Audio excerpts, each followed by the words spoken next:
Saudi আরব দেখ একটা কামের লাগে গাড়ি একটা লাগছে। হ্যাঁ, অথচ কিভাবে মানুষ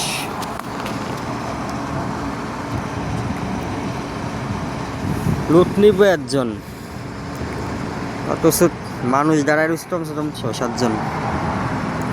তো এই হচ্ছে বর্তমানে কাজের অবস্থা। তো যারাই সৌদি আরবে কাজে আইবেন চিন্তা ভাবনা করে আইন ভাই। তো লুট নিব সৌদি একজন, মানে দাঁড়ায় রয়েছে কমসে কম ৭-৮ জন। তো কাজের রেট তো এমবই কমা যায়, ওই তো মানুষের দাম নাই। এই কারণ মানুষেরও দাম নাই, কাজেরও দাম নাই। একজন মানুষ নিব দেন কয়জন দাঁড়াইছে একটা গাড়ি। এটা হচ্ছে ইশারা আর বাইন।